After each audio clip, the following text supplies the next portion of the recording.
Já parou para pensar qual é o código-fonte de uma nação? Pois é, hoje a gente vai mergulhar na identidade e nos objetivos do Brasil, analisando justamente os 4 primeiros artigos da Constituição. É aqui que o projeto do país realmente começa. Para entender isso, é só pensar na Constituição como se fosse o sistema operacional de um país, sabe? É aquele código fundamental que dita como absolutamente tudo funciona, desde os nossos direitos mais básicos até as relações do Brasil com o resto do mundo. É, literalmente, o manual de instruções da nação. Bom, o nosso roteiro é o seguinte. Primeiro, vamos entender a estrutura básica, o esqueleto do Brasil.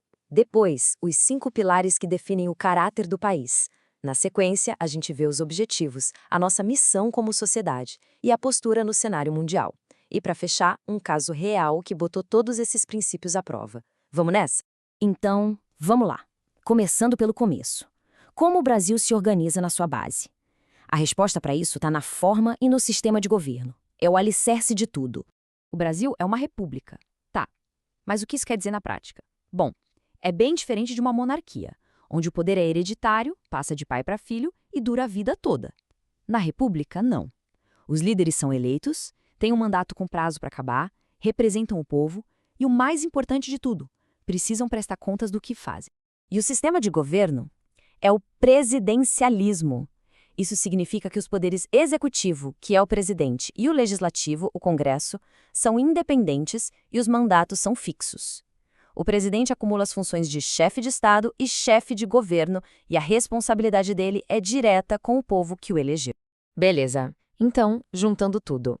O Brasil é uma república federativa, ou seja, uma união de estados que tem autonomia e que funciona no sistema presidencialista.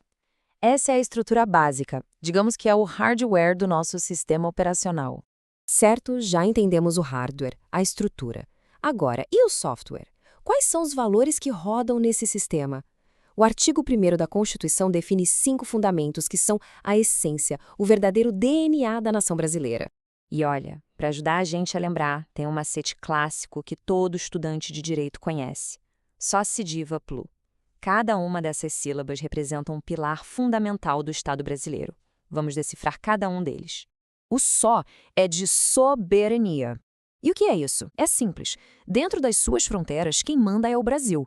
Nenhuma outra nação, nenhuma força externa pode impor sua vontade aqui. É a independência do país na sua forma mais pura. Depois vem o CI, de cidadania. E aqui, a Constituição vai muito além da ideia de simplesmente ter nascido no Brasil. Ser cidadão no sentido pleno é ter o direito de votar. E esse direito é tão forte que permite a qualquer um de nós entrar com uma ação, a chamada ação popular, para proteger o que é de todo mundo, como o meio ambiente ou patrimônio histórico. Agora, o DI. Esse aqui é, para muitos, o coração da Constituição, a dignidade da pessoa humana. Esse princípio coloca a pessoa, o indivíduo, no centro de tudo. Foi com base nele, por exemplo, que o Supremo Tribunal Federal garantiu que pessoas trans pudessem alterar o nome e o gênero nos documentos oficiais, reconhecendo que a identidade de cada um tem que ser respeitada. O VA representa os valores sociais do trabalho e da livre iniciativa. O mais interessante aqui é essa busca por equilíbrio. De um lado, proteger os direitos de quem trabalha, do outro, garantir a liberdade econômica. Essa tensão apareceu claramente quando o STF decidiu que os municípios não podiam proibir aplicativos como o Uber, defendendo a livre iniciativa e a concorrência. E, por último, o PLU, de pluralismo político. E atenção aqui, isso é muito mais do que só ter um monte de partido político.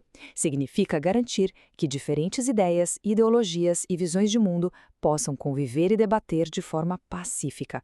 É a base da nossa democracia. Beleza, a gente já viu a identidade, o quem é o Brasil. Mas e o quem ele quer ser? O artigo 3º da Constituição traça os grandes objetivos da nação, as metas que o país se comprometeu a alcançar. E dentro desse artigo 3º, esse trecho específico é um dos mais potentes. É uma promessa, uma bússola que orienta inúmeras decisões da justiça e muitos avanços sociais. É o nosso compromisso com uma sociedade sem discriminação. E é aqui que a gente vê a Constituição saindo do papel e impactando a vida real. Com base nesse objetivo de promover o bem de todos, o STF reconheceu o casamento homoafetivo, afirmou que o Estado tem sim o dever de garantir uma renda básica, protegeu a identidade de pessoas trans e considerou as leis do projeto Escola Sem Partido como uma forma de censura. São os princípios em ação. Saindo um pouco das nossas fronteiras, vamos agora para o artigo 4º. Ele dita as regras do jogo nas relações internacionais do Brasil. Basicamente, como o país deve se comportar lá fora. Um dos princípios é a concessão de asilo político. Mas atenção, não dá para confundir com refúgio, são coisas diferentes. O asilo é para casos de perseguição estritamente política, e o governo tem a liberdade de decidir se concede ou não. Já o refúgio é para situações mais amplas, e se a pessoa cumpre os requisitos, o Estado tem o dever de acolher. Uma diferença sutil, mas que muda tudo. Outro pilar fundamental é o repúdio ao racismo. Só que os tribunais brasileiros entenderam que essa ideia de racismo vai muito além da discriminação pela cor da pele. Com o tempo, o STF foi expandindo esse conceito para combater outras formas de preconceito. Olha só como essa interpretação evoluiu. Lá em 2004, o Supremo decidiu que antissemitismo é uma forma de racismo. Em 2019, fez o mesmo com a homofobia e a transfobia, tornando-as crimes imprescritíveis. E também equiparou a injúria racial ao racismo, o que depois virou lei. Isso mostra como o judiciário tem atuado para ampliar a proteção a grupos vulneráveis. E agora, para fechar, um caso real, que foi um verdadeiro teste de fogo para todos esses princípios que a gente conversou. O caso do ex-ativista italiano Cesare Battisti. É aqui que a teoria encontra a complexidade da realidade. A história é longa e cheia de reviravoltas. A Itália pedia a extradição dele. O Brasil chegou a conceder refúgio. O STF anulou o refúgio, mas entendeu que a decisão final sobre extraditar ou não era do presidente da República. O presidente Lula, na época, decidiu não extraditar, considerando um ato de soberania. Anos mais tarde, o presidente Temer reverteu essa decisão. O caso todo mostra essa dança delicada entre soberania, tratados internacionais e as decisões dos diferentes poderes. Então, no fim das contas, o que a gente percebe é que esses 4 primeiros artigos não são letra morta, né? Eles são a base viva para decisões que moldam a nossa sociedade, definem o nosso lugar no mundo e provocam debates muito intensos. Eles são o código-fonte, mas um código que está sempre sendo reinterpretado. O que nos deixa com a pergunta: como ele será executado para escrever o próximo capítulo do Brasil?